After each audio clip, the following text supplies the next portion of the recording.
Joe from Drift Nurse Productions.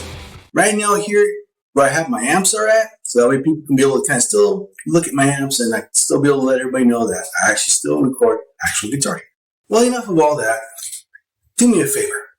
Like this video, share it to all your friends, and don't forget to subscribe.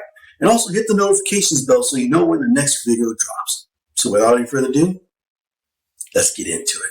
As some of you may well know, this past week here in the United States, we recently had our elections. Some were excited about the results. Some, not so much. Sadly, even some music artists have got caught up in the emotions of it all. Because in today's music discourse, the debate whether over music artists should express on political opinions stem from concerns about influence, audience expectations, or try to avoid altogether by staying focused on the music artistry itself. Due to the pressure to say something or to choose a side, the artist and their fans may experience a type of damage that may be irreversible. What I'm going to do in this rant here, I'm going to give you 5 of my personal feelings in why artists should not be sharing their political opinions on a stage or out publicly. Even based on some of the things I want to talk about, you're going to see that it does create a little bit of a problem. Without any further ado, let's start with number one. Number one, maintaining neutrality with the fans. Now, one thing that artists must realize that they have a diverse fan base where the political views can vary. Speaking out on certain political opinions, they'll pretty much will alienate parts of their audience, creating the division rather than inclusivity, which can diminish their reaches and their influence in the music industry. This is why usually you want to be careful what you say here, especially if you're a very popular musician, well-known, well-liked by a lot of people. Because if you say something on your social media, you're going to get blasted for saying that.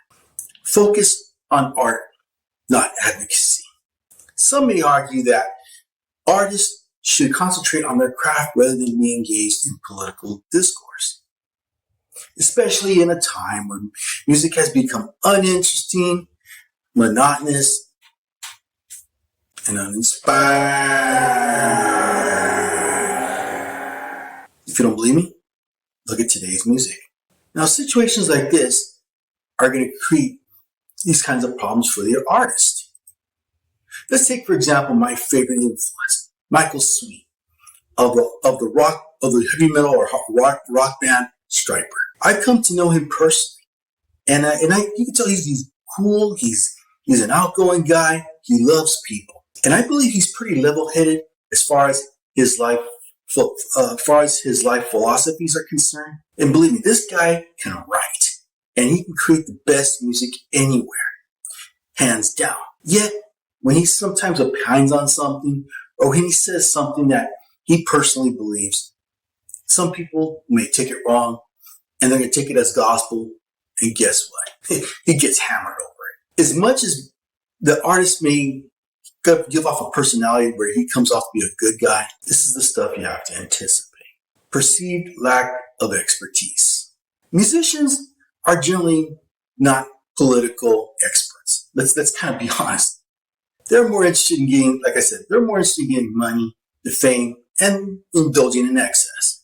But when a music artist speaks out on politics, the perception of their fan base seems to come off as uninformed, simplified, potentially spreading misinformation or bias. You take artists like Bruce Springsteen, John Bon Jovi, James Taylor, and many others who have endorsed certain political figures, but have received backlash of their endorsements of them. And it makes them come off as if they're disconnected from their fans and their personal struggles in that situation. Let's put it this way. When you're a rock star, you have a lot of money, or you're a music star, you live in a well house, you have a lot of money, you have money to throw away, money to burn, and yet you live very, very easily. Sometimes you're disconnected from the plight of your fans who struggle to make ends meet. They're having a hard time putting gas in their car. They're probably making they're making less money than they did, and yet it's the same wages that they've been making. When an artist opines, it brings a lot of problems. So that's one of the other arguments why sometimes rock stars should not talk about their political choices. Brand damage. Now, public political stances can be polarizing for an artist. Fans may disagree with your philosophies, or maybe some just may react to it.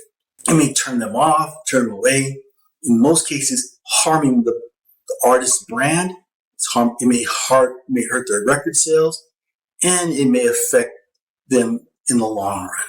Let's take for a recent example, a band that I had come to love for a while, which they are from England. It's the English folk band known as Mumford & Sons. Now, the guitarist of that band, and also the banjoist by the name of Wilson Marshall, put out a tweet in regarding of a book he read, and he gave that author some kudos over it. Well, the author supposedly was controversial, and the book that he read was a controversial book, maybe to some.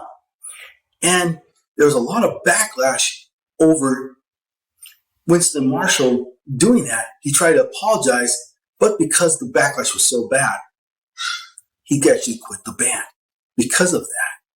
So even though it's kind of hard to kind of be honest about something, be able to talk about things that you read or maybe you can say, stuff like that tends to happen.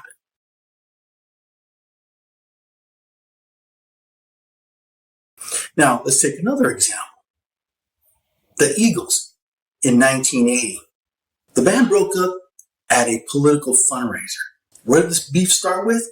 It started between Glenn Frey and Don Felder. And the band broke up because Glenn wanted to do this political fundraiser for his candidate.